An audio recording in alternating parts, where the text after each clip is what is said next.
to the Real Watchers live stream for March 4th, 2026. It's March 4th already. It's March already. It is March already. It's driving me nuts. Hope you're all having a good week so far. Of course, my name is Garrett. And I'm Kevin. Yes, of course. We are your lovely co-hosts. Thank you all for allowing us to take a break last week. Kevin was on vacation, and I was finishing up a class, so I needed to get a paper done. So that was got a 98 on it. So nice, worth it. Good job. It was worth it. Really cool paper. I did it on because it was a class on television. I did it on I Love Lucy and its pregnancy arc, and it was a really cool paper to do. So interesting. But we got some comments here. Nadia from Horror and More says, "Syrup." Syrup with you. So with Paramount Skydance getting Warner Brothers, does that mean we're getting a Twisted Fate? Probably not. But yes, they are in fact getting Warner Brothers, unfortunately. We'll talk about that in a minute. Someone already noticed. Why are you standing? Because I got a new desk. It's a standing desk. So I got it for work, which is kind of nice. So that's why I'm standing. Nice. But let's see. Kevin, we've had 2 weeks. How was your vacation? How are you doing? Fantastic. I mean, the vacation was, you couldn't write up a better vacation. It did rain a little bit and it was a little humid, but you can't. It was just fantastic. So absolutely loved it. Would do it again. 10 out of 10. Awesome. Well, did you tell people where you went? Oh, no. You didn't say it before you went. Because we don't want to get doxxed, right? Yeah, no. I went to Disney World for 1 week, pretty much. So we went to all the parks, and then we had a free day, which we could go to any park. And we went back to Epcot again, which was really cool because we didn't really finish all of the worlds. So we wanted to visit all the countries. So we wanted to do that again. And very satisfying, fulfilling that park is. Gotcha. So you didn't end up going to Universal like you said you were going to try to, right? Oh, no, dude. That Monday, that was our free day of just doing nothing. I think Stacey and I woke up at 11 a.m. and we're like, no, it's not worth it. And the tickets were $200 too. So that makes sense. Yeah. That doesn't even get you on the rides quick. Yeah, exactly. And as usual, I do nothing in my free time. So we'll talk about what I did when we get to the movie review section because I literally have too many to talk about. But let's go ahead and dive into the news stories this week. We got a pretty big one to start it off here. Some really bad news that Netflix has backed out of the Warner Brothers deal and that now Paramount will win with their $111 billion bid. Oh, gosh. Yeah. Hopefully they can fix their Paramount Plus before they do anything else. Hopefully they do because David Ellison, who's the head of Paramount, has said that they already want to combine HBO Max and Paramount Plus. Which would mean getting rid of HBO Max. No, leave everything on HBO Max. Get rid of Paramount Plus, please. It's fine. Yep. HBO Max is the better branding. More people use it. Just put all your Paramount people onto HBO Max. It would just make more sense. But the one thing he did say, I hate David Ellison with a passion, but the one thing that he did say that I agree with is that they want to prioritize theaters, which is great.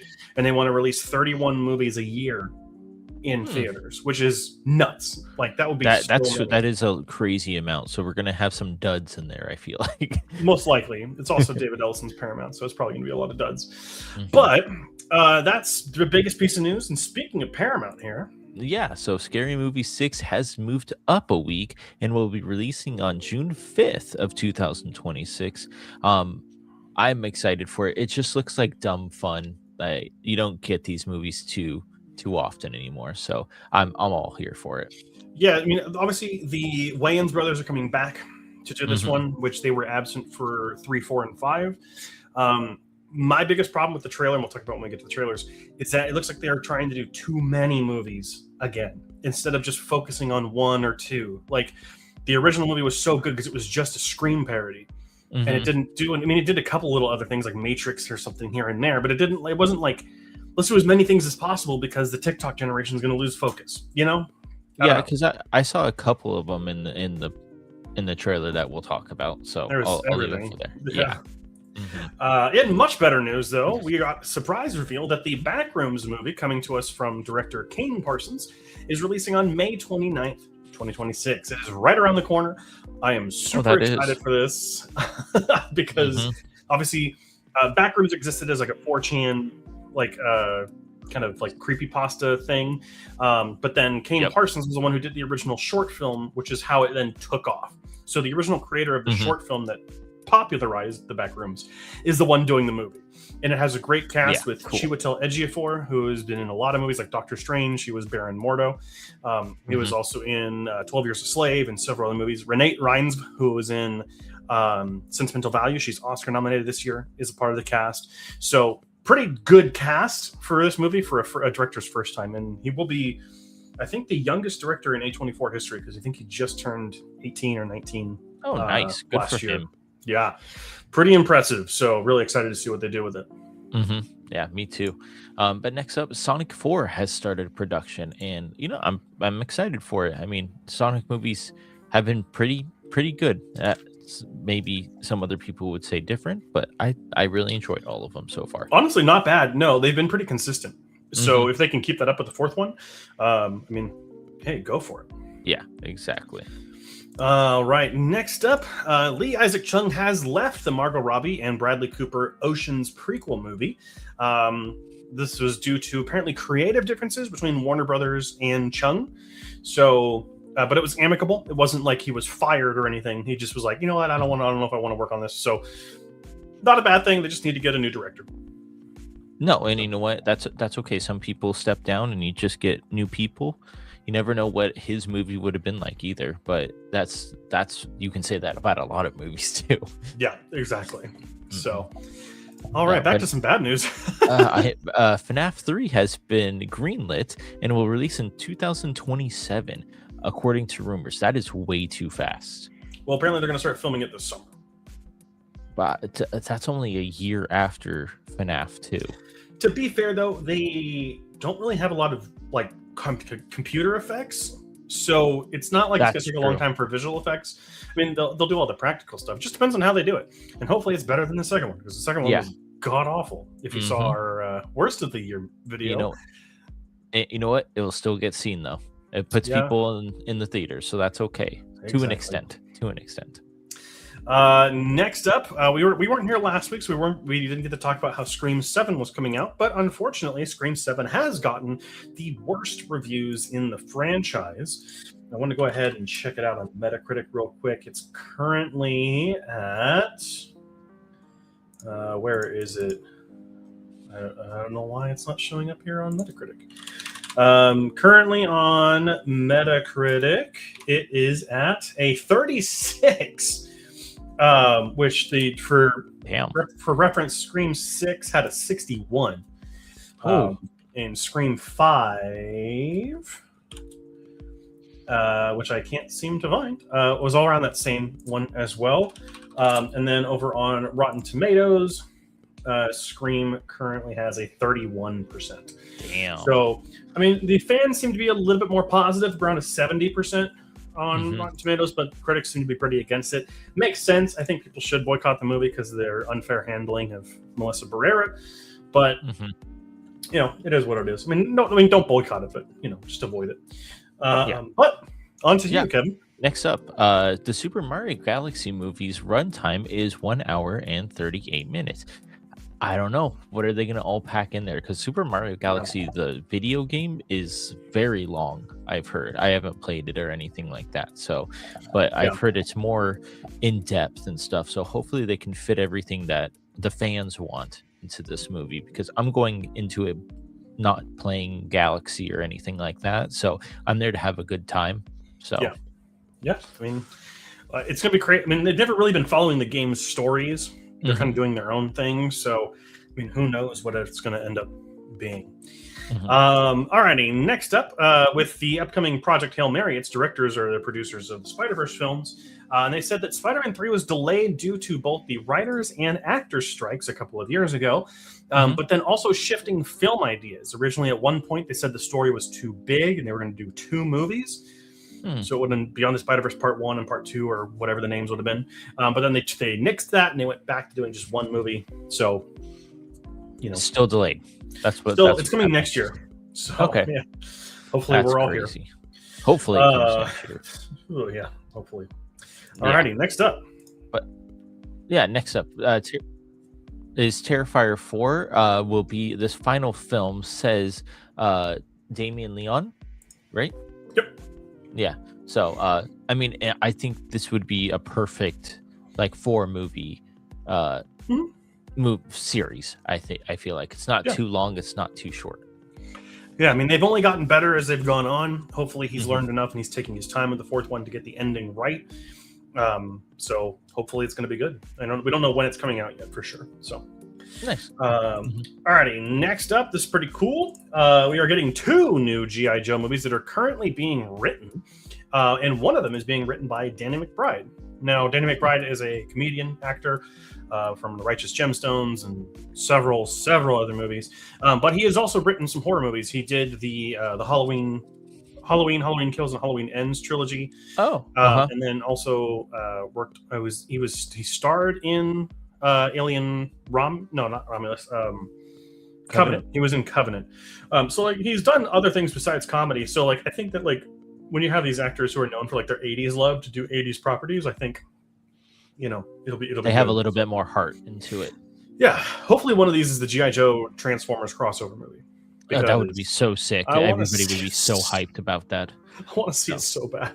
Alrighty, and next up, Kevin. Something good. Soulmate was supposed to come out January 9th, 2026, a spin-off of Megan, but has seemingly been canceled. It looks to have gotten a rating, meeting a possible streaming release. What is I haven't even heard of this. And yeah, I think this was supposed to be like a surprise drop, a spin-off to Megan, but I think because of Megan 2.0 really backfired, I think that they canceled this even though it was already filmed. But it did just get an MPAA rating of an R, so they might be moving forward as a streaming release or possibly theatrical. What should be better than Megan 2.0? I mean, at this point, anything will be better than Megan 2.0. True. They could just have a 10-minute video of her jumping on a pogo stick and it'd be better than Megan 2.0. Last piece of news here. We are getting a theatrically released Game of Thrones movie from Warner Brothers. And it's coming from one of the writers that worked on Andor, which, I mean, Andor is one of the best TV shows of the last 10 years. So, I mean, I've got some hopes for this. Apparently, it might be based on the first Targaryen when they took over Westeros, I think is the name of the country. It's been a long time since I've watched Game of Thrones. So. I haven't watched it at all, so I have no idea what the hell you're talking about. We'll see if this ends up being worth it. So that is it for the news, though. Thank you for bearing with us. Got a lot of news to get through, but we had some comments here.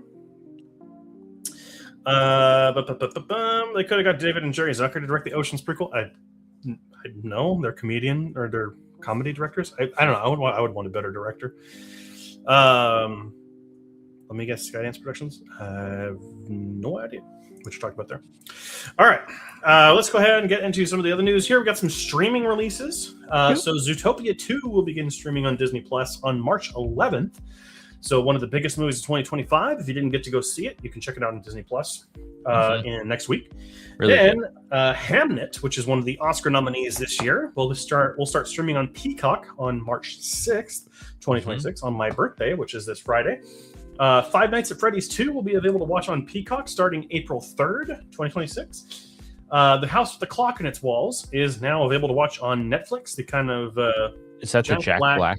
Yeah, it's like a kid's kind of supernatural, little bit horror, a little bit, I don't know. But that is now on Netflix. The Bling Ring is now on Netflix, a Sofia Coppola crime movie with Hermione Granger actress Emma Watson. And then finally, John Wick Chapter 4 is now available to watch on HBO Max. Nice. So those are your kind of biggest streaming releases. Scream 7 Skydance Productions. Okay, I see what you're saying. All right. Let's go ahead and talk about the trailers that came out this week, Kevin. And what stood out to you? I mean, there are a lot of good ones. But... I mean, there are. I'm really hyped for Mortal Kombat, to be honest with you. I don't think I've seen the first Mortal Kombat. I got to make sure I got to check that out. It's on HBO if you want to watch it. I think maybe I did check it out, but it looks really funny, but the characters look fantastic as well. Another one is Scary Movie. I just think it looks awesome and funny in some aspects, but I do understand what you're going with, where they're putting too many movies in there. But I heard on the news or somewhere that it was only going to be like 3 or 4 movies that they're going to try to parody.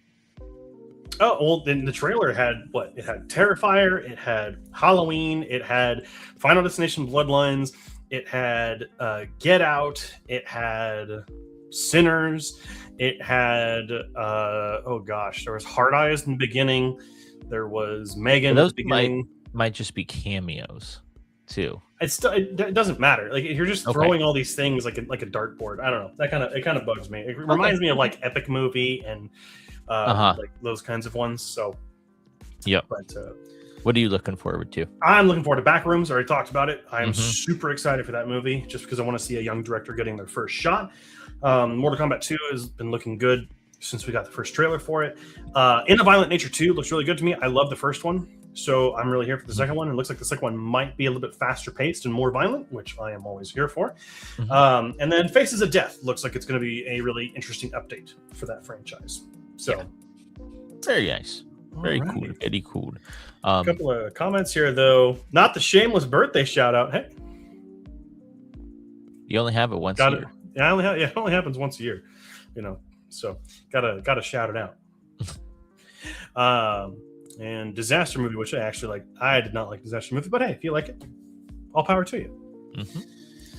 Alrighty, let's go ahead. Go to the box office, Kevin. Yeah, so Scream 7 coming in with 63.6 million. Goat coming in with 12 million. Third place, Wuthering Heights was 6.7 million. 6.7, nice. For 21 Pilots, More Than We Ever Imagined with 4.3, and Epic, Elvis Presley in Concert with 3.5 million. Do you know last week did Goat get number 1? I don't think so, because it would have been Wuthering Heights. I think. So Goat is just not. It's not the Goat. No, but it is making more than I thought it would. So yeah, there is that. Alrighty, but that's going to bring us to the last part here before we get to our movie review stuff, which is the movies coming out this weekend, and I'm really excited for this first one, which is The Bride. In 1930s Chicago, Frankenstein asks Dr. Euphronius to help create a companion. They give life to a murdered woman as the bride, sparking romance, police interest, and radical social change. This looks so good. It looks so good. The reviews have been down the middle. So we'll have to wait and see what happens when this ends up coming out. I think this looks great, so I plan on seeing this on Friday. You said it was like a Bonnie and Clyde, yes, like a Bonnie and Clyde version of the Frankenstein legend. So good, yeah. Very excited for this.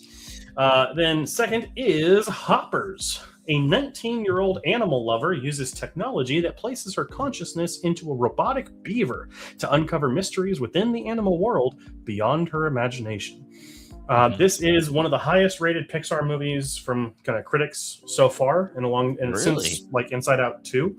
Damn. A lot of people are saying that this one is going to be like, this is their return to form after Elio being kind of a flop last year. Which wasn't bad. It wasn't bad. It just wasn't Pixar level quality. So, but this one looks like it's up to that snuff. So, who knows? But that is going to bring us to the third one, which is Peaky Blinders, The Immortal Man. During World War II, Tommy Shelby returns to a bombed Birmingham and becomes involved in secret wartime missions based on true events, facing new threats as he reckons with his past and rising national stakes. Is this a TV series? Yes. Okay. Yeah, this is based off the Netflix series. It is coming into select theaters this Friday and will be available on Netflix on March 20th. Nice. Very cool. And lastly is Youngblood. Detroit hockey prodigy Dean Youngblood joins the Hamilton Mustangs, where his pride and prowess are tested. This looks to be your typical sports movie, this time about hockey. Oh, okay. So got heated rivalry when we got this. Yeah, right. This one seems like to be less romantically charged, though. Unfortunately, I don't know. And apparently, I got to watch Heated Rivalry because everyone's talking about it. 5, 6, 7. Anyhow, 12, but let's go ahead. Let me get this music changed up really quick, 20, And then we have Kevin counting the movies. 4, 25, 26, 27. What's the 21 Pilots thing? A concert movie? Yes, it is a 21 Pilots concert movie. Concert movies have become very popular. It's a great way to get people into theaters. So I think 21 Pilots put in one. So makes sense. So yeah, I think I made Kevin lose count. 19, 20, 21, 22, 23, 24, 25, 26, 33. You have 33 movies. I have 2. Okay. Well, I'm going to go very quick this week because I have all the movies from the week before and from this week. And I was going to cut out some, but I didn't really want to because there's, I mean, I'll talk a little bit about some of the ones I really want to talk about, and then I'll probably just leave it to a sentence. Are you going to tell us your movie month? Yes, I'm going to get to that. Okay. Because I changed it, so it's a little bit different from what I was going to do. So okay. But I'm going to do 16, or 16. 1, 2, 3, 4, 5, 6, 7, 8, 9, 10, 11, 12, 13, 14, 15, 16. I'm going to stop right there, and then I'll give it to Kevin, and then I'll go back. Okay. So, all right. Let me go ahead and start out first. Let's see here. Jesus Christ, 33 movies. Well, it is 2 weeks because we weren't here last week. So, and yeah, I have no life. I live a sad existence. So it's not sad for me. I watch movies. But anyhow, up first is the next Bond movie I didn't watch, which was You Only Live Twice, which, Kevin, I don't know if you finished this one yet. Yes, I did, I think. Well, you didn't review it. So, but this one was pretty fun. Probably one of the better Sean Connery ones. I loved the presence of the villain, which the actor was great in that role. Has some fun moments. It's definitely really goofy, but it was pretty fun. So I gave it a 60 out of 100. Then for my Fill the Map February, I watched a film from Rwanda called Sometimes in April. Sometimes in April is an excellent look at the Rwandan genocide, it's a little bit more personal than the movie Hotel Rwanda, but this also feels just a bit slower. It's like 2.5 hours, so it's definitely longer. But it does feel a great performance from Idris Elba. It's a tough watch, but I think it's absolutely worth it. It's on HBO because I believe it's an HBO movie, so it's available through there. Up next, I went to the theaters to see Her from 2013. This is the Joaquin Phoenix and Scarlett Johansson playing the AI romance movie. I loved this. This was a tender, loving look into what love means, and you could look at it as, they're not AI. They could be anyone else, right? It's literally just the nature of love and connecting with someone or something. Production design is immaculate. This was really good. I will say I did watch this during a down period, a heavy period in my depression, so it definitely was tough to watch. But it's very good. I ended up buying it immediately when I got home. I absolutely loved it. Highly recommend it. Then one of the worst James Bond movies so far, which is Diamonds Are Forever from 1971. And yikes, this was bad. Connery was clearly here for the money because he did not want to do this, and it shows. And the villain is it's the same villain as You Only Live Twice, but worse, which is very annoying. It's not the same actor either. And it's just boring, man. There's just nothing exciting here. So 35 out of 100. Next up, I went to the theaters to go see Good Luck, Have Fun, Don't Die, which is the first movie from Gore Verbinski in a while, director of the Pirates of the Caribbean films. And this is a very anti-AI movie, which it shows. I didn't like the storytelling that it tried to do the same kind of structure as Weapons or Magnolia, where it kind of tells different people's stories interspliced between timing.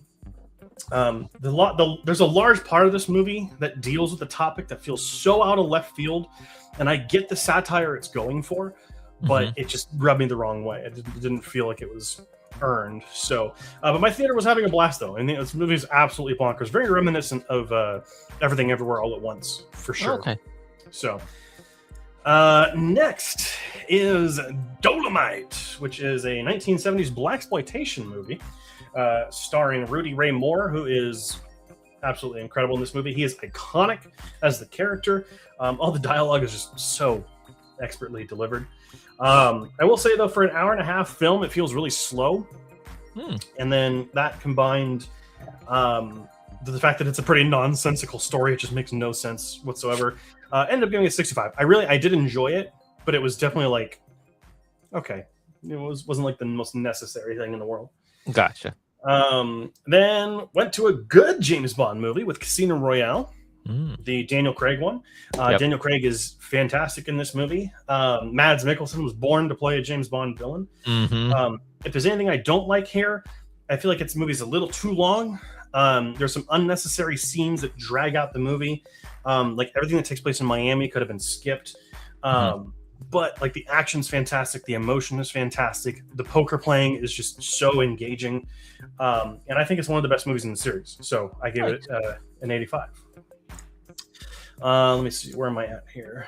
I still got quite a few to talk about. You're good, yeah. All right, so next up is Little Caesar, not the pizza company. This is one of the first, if not the first, gangster movie from 1931.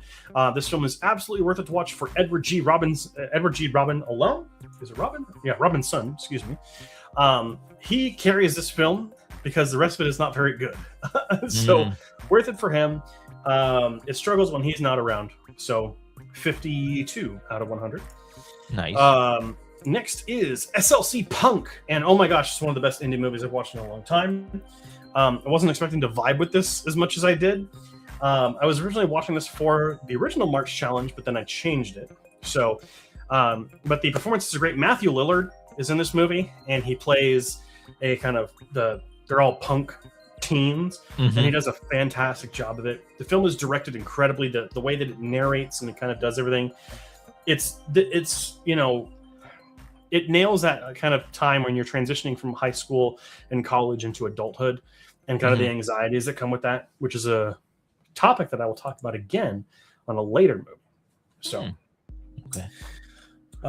next up, went to the theaters, unfortunately for this one, to see Psycho Killer. And I didn't think this was going to be good, but I had hopes. But not only is it bad, I mean, it just continues to propagate harmful stereotypes and wrong information. But it's so half-baked. This feels like a first draft movie where they didn't work on anything. Like the titular character, the villain, is the best part of this. He's actually imposing and terrifying. But like, nothing else works. The main character played by Georgina Campbell is terrible. I don't blame her. It's just the writing for the character is bad. It's just not scary. It's not tense. And for a movie that's called Psycho Killer, and it's about a serial killer, you would think the kills would be good, but they're not.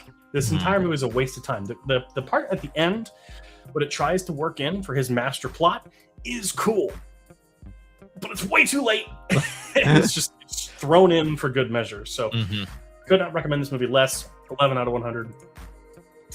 Next, fantastic James Bond movie, The Spy Who Loved Me from 1977. This is a great Roger Moore Bond movie. Has a really cool villain lair and like an overall story where the villain wants to destroy the world and then rebuild society underwater, which is a really cool concept. But I also love how the Russians and the British have to work together in this movie, which introduces a great Bond girl. I will say the villain is kind of boring. I don't really like him as a villain, so that's really the biggest problem. So I will give it an 80 out of 100. Okay. Whew. All right. My voice is going to go away. All right. Next up is The Void, which is an indie horror movie. You can watch this on Amazon Prime. It's kind of all over the place. Honestly, there's a lot to commend here. Some really good practical effects, and I love cosmic horror.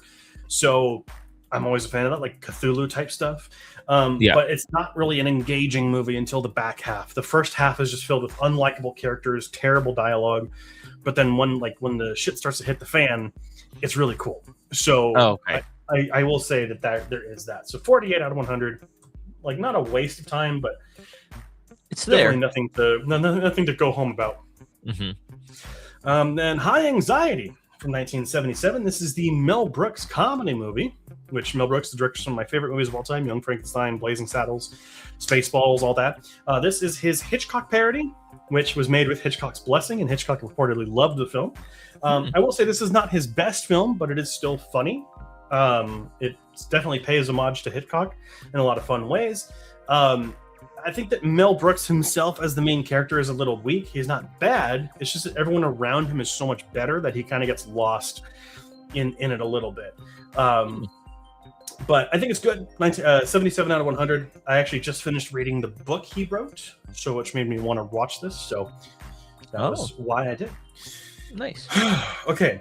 Next up is Blue Moon, which is now available to watch on Netflix. This is one of the Oscar nominees for Ethan Hawke for Best Actor. And I thought this was really good. It was a very melancholic and almost sad movie, but in like a good way. Kind of the struggle of artists and what they go through. But Ethan Hawke is fantastic here, deserves the Oscar nomination.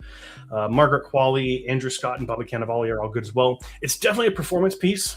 Like, there's really not it's not a film that I would say is like vital or important or like game changing by any means. But as far as like an Oscar baity type movie that doesn't feel like Oscar bait, I did enjoy it. So nice. Give it an 85. Very good performances and a very like melancholic, sad time. All right, 2 more, and then I'll give myself a break. Okay. Was The Leech, which is an independent movie that I own, but I had not watched yet.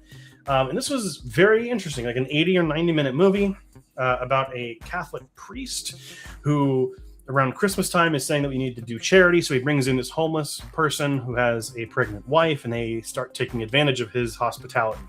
Kind of similar to Speak No Evil, the idea of not being able to say no, but this has the kind of religious thing behind it.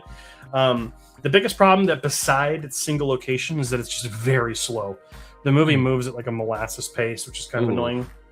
But the performances are really good, and it pops off in its third act. And it's funny enough that I would recommend it, actually. It's it is a slow movie for how short it is. Okay. Alrighty. And the last one before I give it over to Kevin for a little bit is The Sailor from 2021. This is a documentary about a very old man who has led a very long life, who basically has not lived on dry land in almost like 70 years. Spends all his time on his boat, and it's a slow burn. It's probably going to lose a lot of people who try to watch this. It's, he's 80, he's like over 80, so he's just like this old guy at the end of his life, kind of sharing what he's learned. Not the most exciting or engaging movie, but it is well made, and the subject is fascinating. So nice. Alrighty. Yeah. So I'll go with mine because I watched this on the plane. So my first one is Tron Ares, and it's granted I did not see Tron when they rebooted it either. So this was my first Tron movie going into the new generation of Trons, I would say. And this was it was decent. Again, I don't know if I don't like Jared Leto's acting, but he is an AI person in this. There's not supposed to have feelings, so I understand how he was playing it, but still, he just didn't feel like a big villainous in the beginning. I did love Evan Peters' villain, though. He was really good in this movie. I really enjoyed his performance, but some of the CGI was not horrible. What was pretty bad. The faces were very smooth when they're not supposed. There's definitely AI video in the beginning. Yeah. But I did like the concept of this AI supervillain taking matters into their own hands, because the person that wants the thing that everybody wants it at no cost. Everybody is an asset. Like, you can kill anybody, I don't care, and it turns on them, which is I think is really good. And it's just a really interesting movie. I wish it would have just stuck with something else, I feel like, and just maybe had Jared Leto as the villain and not have so many other villains. It felt like there was 3 villains in this movie, and then one of them turns good pretty much, and you can tell he's going to turn good by the second he looks at the rain. And that's when I was like, okay, we're going to get a good guy out of this one. But still, it made the flight go by pretty fast, so I gave it a 60 out of 100. There you go. Fantastic music too. Music's the best part. Oh yeah. Alrighty, let's go ahead and take a break. We'll get to some comments here. Human Tornado, Pizza Company, Jane. Okay. Gotta go putting Death Wish for the wheel. Okay. Okay. Okay. Well, hopefully everything's okay. All right. Let's go ahead and get back to mine here. I had to open another folder. So, all right. My next one is Jack and the Beanstalk, which is a Abbott and Costello movie from 1952. This was painfully bad, which is unfortunate because I love Abbott and Costello. They did this in color, and it looks terrible. I don't know why. I don't know if it was added like in the version I watched or what, but it looked bad. It was an hour and 10 minutes, but this goes by slower than The Sailor or The Leech or anything, man. This really, it's like being stuck in glue. It's a shame because I love these comedians and they're so funny, but this movie is just bad in my opinion. But a good comedy is The General from 1926. This is a Buster Keaton classic. It's unfortunate though, because this is definitely showing a lot of love for the Confederate South, which is stupid. I don't know why they didn't make him a Union guy, but whatever. But the movie is absolutely bonkers. The stunts are insane. Oh, this is the train one. Yeah. Yep. It's on. I don't know if it's still on Criterion Channel, but I would highly recommend watching it, Kevin. It was very good. I see it on Amazon Prime. There you go. But it's a fun movie about a guy who loves his girl and loves his train. And, it's enough for anyone to get behind until you realize that, it's for a benefit of a nation of traitors. So, and then after that, I watched Steamboat Bill, which is another Buster Keaton one. This is the one where he has the building facade falls and he goes through the window. Oh, the window. Yeah. Yeah. I do think this one is... I think he can be good outside of his stunts, and that shows here. But I think that this movie just wasn't that exciting for the first half. But when it gets that back half, it's truly incredible. So it kind of equals out a little bit. It's absolutely iconic. It just doesn't really hold on to you very well for that first half. So then I watched the HBO movie Conspiracy, which is an incredibly disturbing and masterfully acted film. So for those of you who don't know, there was a meeting in 1943 with all the high kind of leaders of Nazi Germany who got together to debate what to do about the Jewish people. And this whole script is based off of the only surviving transcript of that meeting.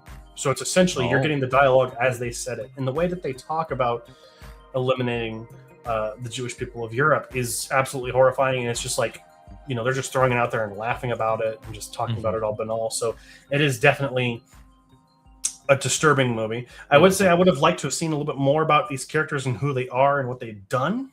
But other than that, I thought this was really, really good. Would recommend it. It's on HBO Max. Okay. Then I think this is my last feature-length movie for Fill the Map February, which is The Boy Who Harnessed the Wind from Malawi. This is on Netflix. Really good movie.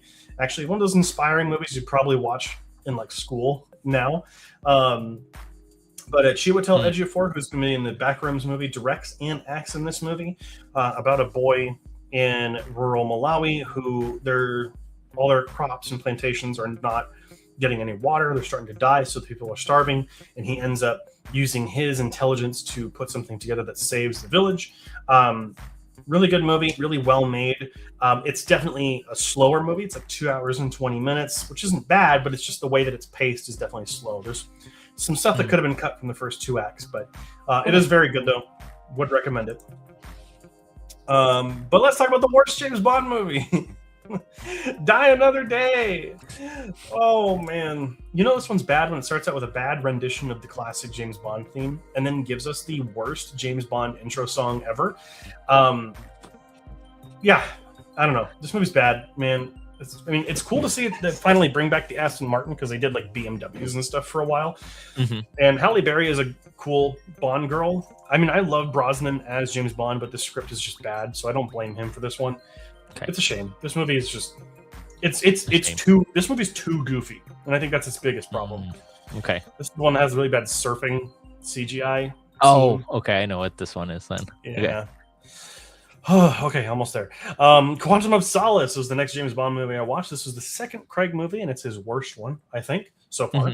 I do think that this movie is disappointing after Casino Royale because it feels like Rise of Skywalker, where they tried to apologize to fans by bringing in more action and more all this, and not really emotional or well-written story. But I do know this was made during the writer's strike of 2008 or 2007. So it definitely struggled in that department. I do think it is cool. Like Mark Forster does a good job directing it. And I like this. This is like a revenge-focused James Bond. He's on a rampage almost. So did enjoy that part of it. It's not the worst, but it's definitely one of the most inconsequential ones, I would say. Okay. And oh man, this next one, Liz and the Bluebird, which I just watched on a whim on Amazon Prime, is the same director as A Silent Voice, which is one of the best animated movies I've ever seen. And this one is a tender and realistic expression of love. Maybe not necessarily like a physical love, but like in many ways it could be like the love that I have for Kevin as a friend, or you know, one of you may have a love for one of your friends, but there is definitely a romantic portion of this as well. There are two high schoolers that are in like the band, like the symphony orchestra, and they have to do a duet with flute and oboe, and the kind of story that this music is based off of is mirroring their life. I don't really want to spoil too much. It's one of the best movies I've seen in a long time, because of just how well, like it's all done in one location at the school. So they do a lot more, like the animation of hands and like when people breathe and the movement of hair and everything is just so expertly done. So absolutely fantastic. We'll be covering this coming up on Movie Club. So nice. Very cool. Time to talk about the March Challenge, Kevin. Yeah, what is the March Challenge? Well, March for me, I changed it. It's now most popular March. So according to Letterboxd, the most popular movies in every genre and every decade was also the most popular movie on Letterboxd, just total. So the first movie I did was the most popular fantasy movie I'd never seen or never reviewed, which is Twilight. Which I did see this in theaters when it first came out. I went on I was a fifth wheel, which was really bad. It's completely amateur production. Like the movie looks terrible. The visual effects are not that good. I will say, I do need to give some credit to Robert Pattinson and Kristen Stewart. They're fantastic actors, but the script they're given is terrible here. They're good actors doing bad dialogue. It's not their fault, so I don't blame them at all for this. They're playing the characters as they're written. The characters are written bland and boring and pathetic, and that's not their fault, so I don't blame them. Because one's a vampire, so I mean they're already bland and boring. It's true. But I will say the one thing that this movie does succeed at is it makes all the vampires sexy and charismatic. Like not a lot of vampire movies. That's why everybody liked it.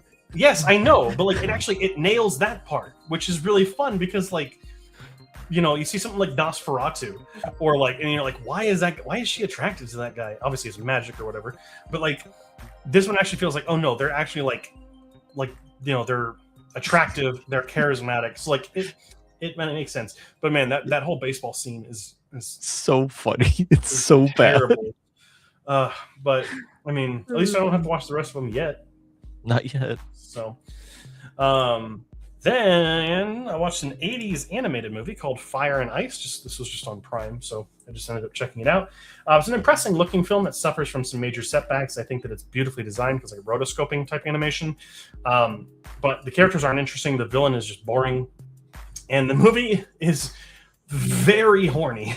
Like no one is dressed in like clothing that is useful at all. Like they're all almost naked, even the guys. And like, oh my gosh, it's definitely like the movie is very male gazy, right? Like it's just what guys want to see, but not just guys obsessed with women. Some of these guys are clearly obsessed with the guys because they're drawn in a way where you're like, I don't know. I mean, I'm sure this helped create some bi people out there, but I mean, 45 out of 100. It's cool for the animation, but other than that, it wasn't, you know, the most interesting thing in the world. Okay. So let's go ahead and move on to another March challenge, which was the most popular adventure movie that I had not reviewed, which is The Hunger Games from 2012. And very surprised because I actually really enjoyed this. I thought this was actually well made. The Jennifer Lawrence is really good as Katniss. Obviously, she's iconic as the character. The huge cast is just really good in general. Elizabeth Banks, Woody Harrelson, Stanley Tucci, everyone's great. What I don't like here is I don't like the designs of the Capitol, specifically the costumes and the way people behave and everything. Like I think it would have been much more thematically relevant if they went like a Nazi Germany type look and were like, showed how dangerous fascism and lack of freedom and expression is. But I think it's good with good characters. I'm surprised I didn't not like it, which was genuinely surprising to me. But another March challenge is the most popular sci-fi film that I had never seen, which was actually the second movie, Hunger Games: Catching Fire, which was better than the first one. Yes. And I actually think that this one was just a fantastic movie. I do think Catching Fire is good because of its new cast, as well as a better director, which is the same director that has done all the Hunger Games movies after this. But it's also got a bleaker tone. It's darker, which I liked about the first movie. It was dark, but this one is darker. Oh, yeah. It definitely, it still has the design issues with the Capitol. I don't like they're over the top, like, oh, welcome. I hate that shit. It also suffers from the occasional YA or youth kind of young adult fiction stuff, like love triangles. Like, do I choose PETA or do I choose Liam Hemsworth or do I choose the new guy? Yeah, I hate that. Like, just I don't know, make her lesbian instead. I don't care. But it's not enough to diminish the fact that this was a darn good movie though. Was surprised at how much I enjoyed this one as well. Do recommend it. Okay. Now for the most popular family movie that I have not seen or reviewed, or not reviewed. But The Princess Diaries, which is actually a good movie, and I don't care what anyone says. It's so funny. There is a line in this that I was working and I just had this on because I had seen it before, so I had it on while I was working. And there was a line that I had to stop working and crack up for like 2 minutes.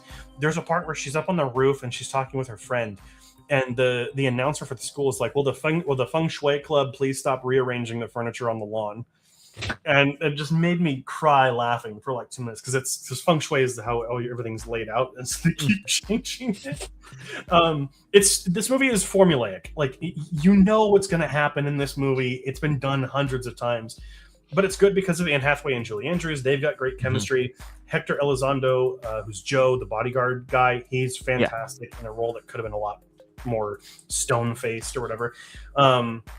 But yeah, it's mostly formulaic. But other than that, it also just gets high school wrong. Like, I don't know what Hollywood just could not get about high school. High school. Like, it's just not like this at all. But it is a funny film with heart, and I do enjoy it. So I gave it a 75 out of 100. Nice. Do you know in that movie where she falls on the bleachers, that was actually an accident? Yeah. It looks like it hurt too. Yeah. But they kept it in because that's what she would have done if that happened. So yeah. So, time for another surprise for March Challenge. The surprise how bad it was the most popular documentary that I haven't reviewed yet, which is Unknown Number: The High School Catfish. This is a documentary that came out last year on Netflix, and what an absolute waste of fucking time. This is a movie about a girl in a high school in a very small town who starts getting all these stalkerish texts that are threatening violence and having her break up with her boyfriend and everything. And this should have been a 20-minute documentary, but it's an hour and a half. It is stretched out to high hell. And I'm just going to spoil this for you. Her mom was the one texting her. Oh, this was with that one. Yeah, I know. Yeah. Okay. It's fucking awful because then she tries to justify at the end, like, oh, I was abused, so I wanted to make sure she didn't get abused. It's like, no, like, it's bad. I could rant longer, but this movie's an absolute waste of time. Like, there absolutely needs to be more documentaries about cyberbullying because it's a major problem, but this is not the way you do it. Okay. It's just also not interesting. I do not care about anyone in this movie. Like, I'm glad they all had problems. All right. Last two. Yep. I watched this one last night, and oh man, Kevin, one of the best movies I've ever seen. Oh, okay. Very nearly perfect. It was The Red Shoes from 1948. This is a 40s British film about a traveling ballet company. This is the most popular film from the 1940s that I have not reviewed. Okay. And it is a gorgeous movie. Very almost fairy tale like, while also being set in like 40s Europe. Anton Walbrook and Moira Shearer are the main two in this movie. They're absolutely fantastic. The way that this is filmed in Technicolor and the sets and the cinematography are brilliant. The way that the play that they're doing mirrors what's happening to them in real life. Oh, it's so masterful. The only thing I don't like about this movie is the character of Craster, who is the lover of the main girl played by Moira Shearer. Don't like him as a character, but other than that, absolutely fantastic. I need to buy this as soon as possible because this is one of the best looking movies. Like, it's up there with Blade Runner 2049 as I think probably the most beautiful movie I've ever seen. Nice. In terms of how good this movie looks. Also, there's a sequence where she does the ballet performance of the red shoes, and it is mind-meltingly gorgeous. It's almost dreamlike in just the way it does visual effects and matte paintings. Oh, it's so good. So good. Could not more highly recommend it. Nice. All right. Last one. Before we get back to Kevin. My voice is going to be gone. Good thing I don't work tomorrow.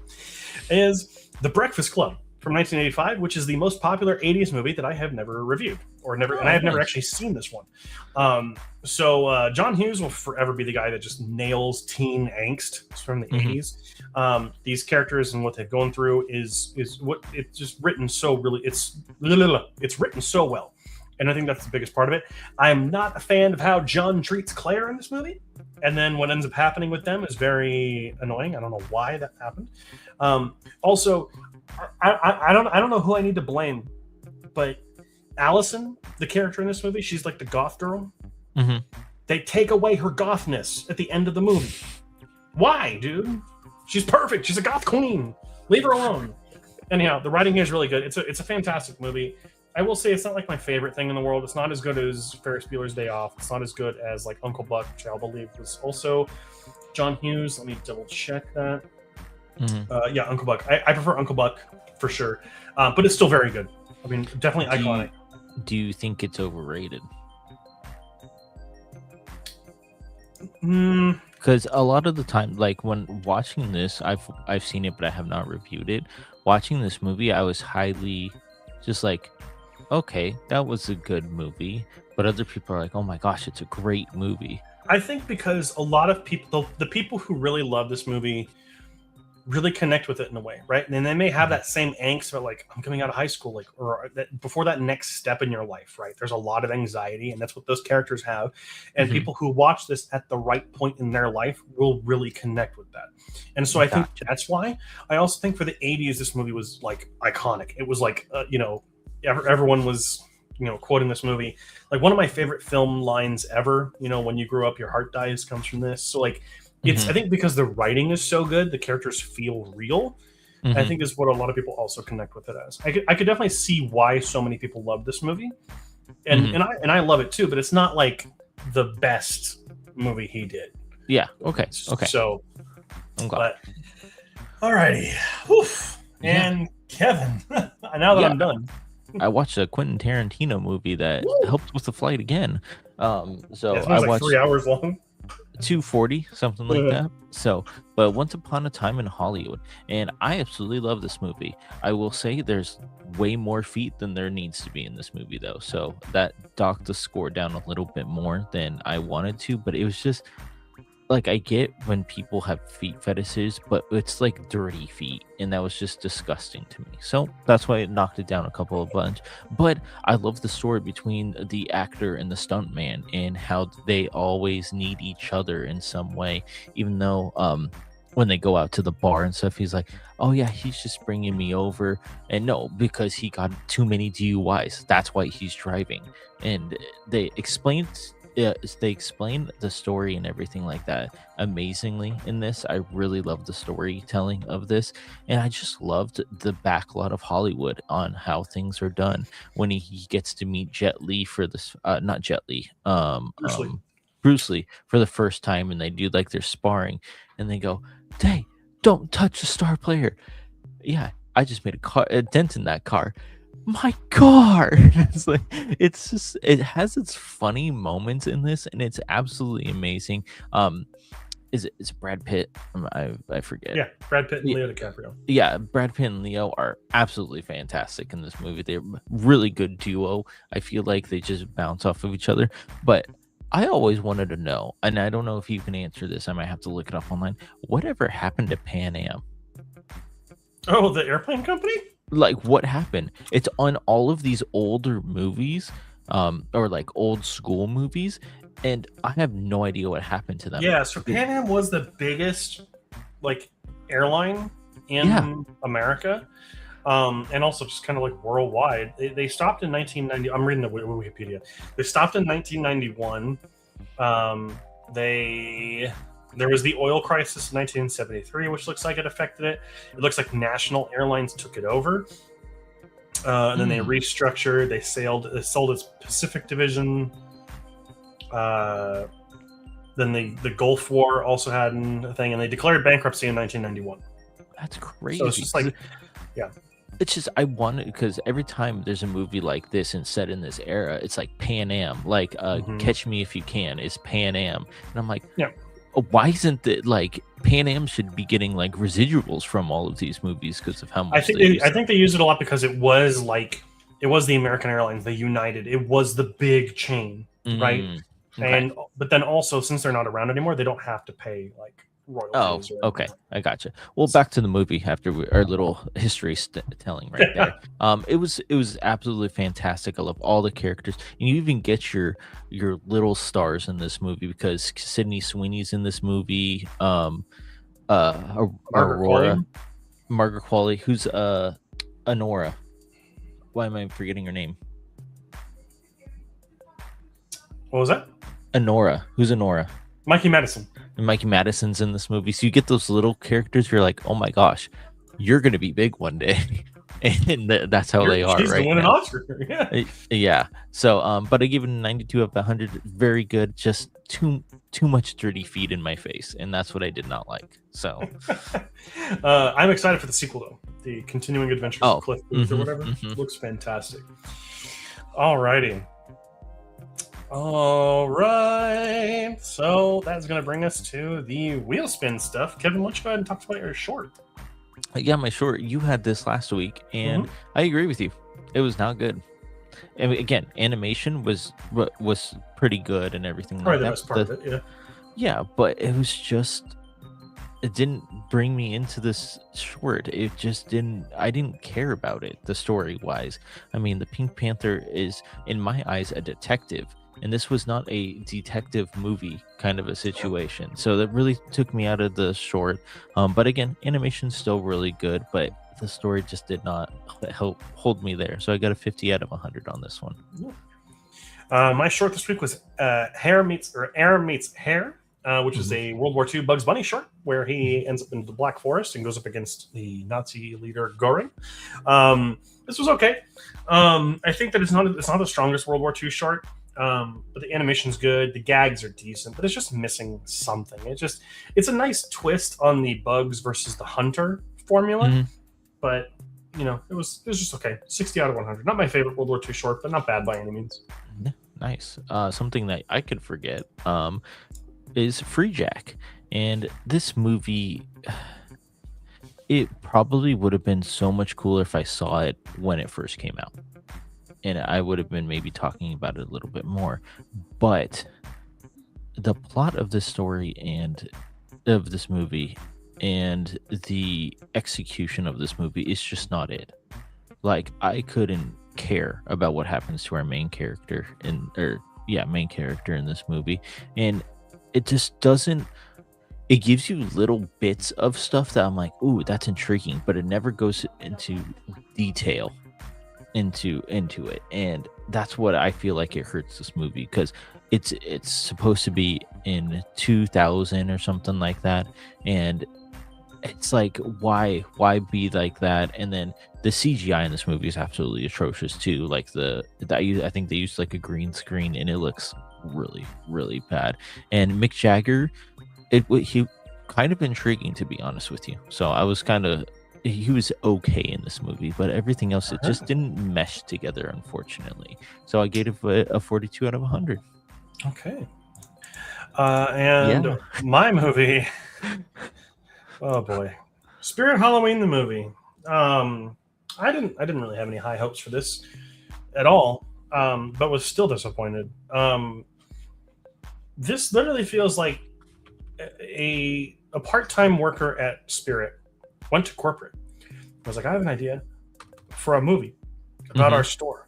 And all of the corporate team at Spirit Halloween collectively creamed their jorts and gave this movie like $300. This movie is not professionally made. It doesn't feel like it is at all. The performances are terrible. The kid actors are awful. It's just really funny to like have it take place in the spirit Halloween, but then there's like no licensed things at all.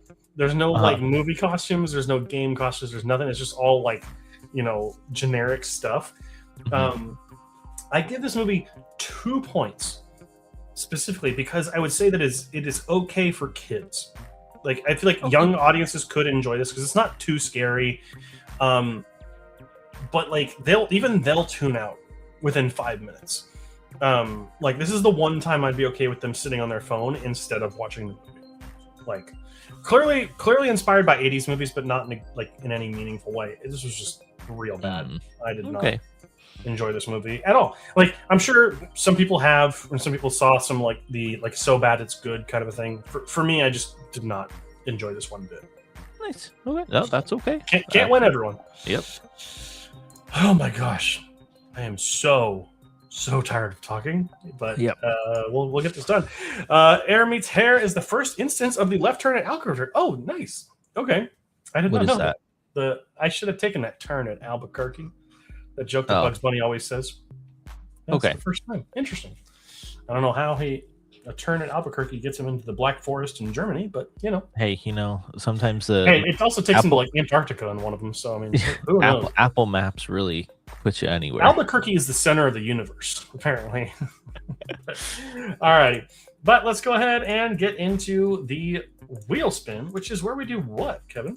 Well, last week it had its day off. We had to give it a break because we're adding more movies to it. So now it's back. We have to. We don't want it to get too dizzy. No. So, but let's go ahead and see. Not I already put on Death Wish while Kevin was doing one of his reviews. So that has been added. I'm gonna see if I've seen it. So give me a sec. So you might have to put that. But if anyone else has any movies they would like to add to the wheel, go right ahead. Oh, which Death Wish too? Oh, that's a good point. I don't know if she's in the chat. 2018 and a 1974. Does it have Bruce Willis in it? It's that one. It's the Bruce Willis one. Okay. It's the 2018 because I just see her score right now. Oh, okay. So 2018. Did you see it? No, I have not. Okay. All right. We'll give it another minute or so. I don't know what I'm looking for. Kevin, do you know what you want to watch? No, I don't. But we haven't had the wheel in a while, so I trust the wheel to give me a good movie and a good short. I mean, last week was kind of just mediocre, or last 2 weeks was just mediocre. So I want something to step it up here. Oops. Oh. Film Man. The Film Man is that's my nickname. Wabbit Twubble. Bacall to Arms. I wonder if that's a Lauren Bacall joke.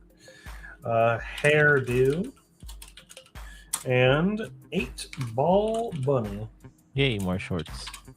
Yeah, got a lot of shorts. All right. I think we're good to go, unless anyone...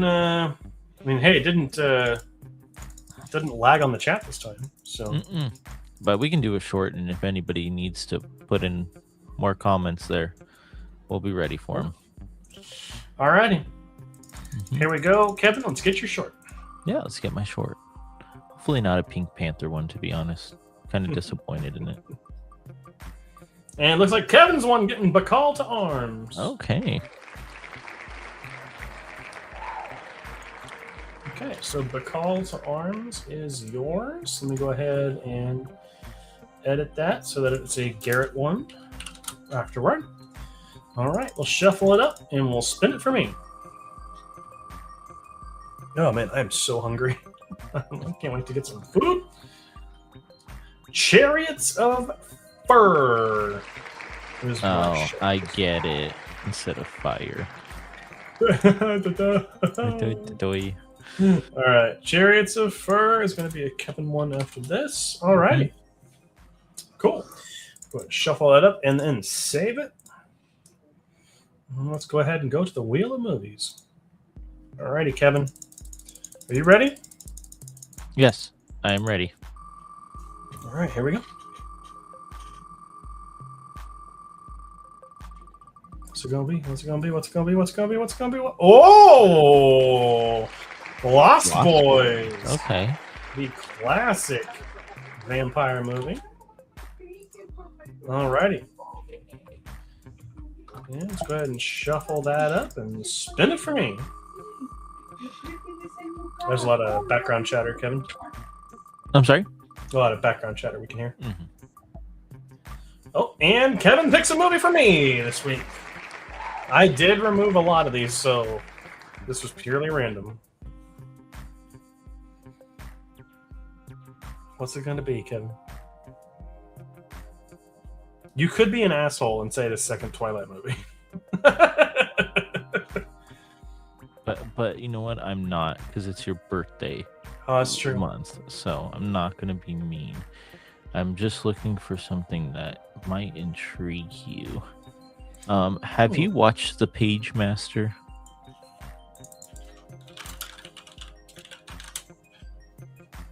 The 1994 one? For 94, yep. I have not. All right, you're watching The Page Master. Cool. Alrighty. So I'll be watching The Page Master from 1994. Alrighty. So let me go ahead and save that real quick, and then we'll close this up here. So Kevin's movies this week, we're watching The Short Bacall to Arms. Kevin says, or Joey says, pick The Room. I have reviewed The Room already. Mm-hmm. He has. I think I have. I'm pretty sure you have. Let me double check. I haven't? Did you watch the other one of The Room? What's it? There's another movie that's a parody to the Room. No, it's the real life story. Disaster Artist. I've seen a Disaster Artist. I thought I reviewed The Room. That's my bad. Whoops. I have seen it before though, so it's not like I don't think it's good. This one he hasn't seen, so it's even better. But yeah, so Kevin will be watching Bacall to Arms and Lost Boys, and then I will be watching Chariots of Fur and The Page Master, which are my movies this week. So that is going to be it for this week's live stream. Thank you for bearing with us. I know we're quite a long time today. Well, I think we should do the movie club this month too. I don't think we've told them, have we? Well, it comes out on Friday, and if they watched last week's episode, they will know what it is. But yes, starting this Friday, we're going to be doing our movie club episodes. Are going to be themed around my birthday. So for the month of March, we're going to be watching 4 movies that I love that I'm making Kevin watch for the first time.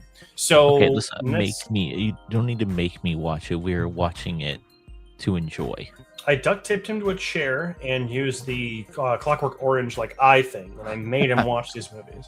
No. So this week we're watching one of my like obviously these are all favorites of mine, but one of my absolute favorite movies of all time, which is Perfect Days, the Japanese movie. So we're going to be watching that this week on Friday. So make sure you're subscribed, and of course this live stream goes live every single Wednesday at 7 p.m. Pacific Standard Time, unless we take a break like we did last week. But that will be let known through posts on YouTube. But that's going to be it. Thank you so much for watching, and until next time, make sure to keep those eyes on the screen.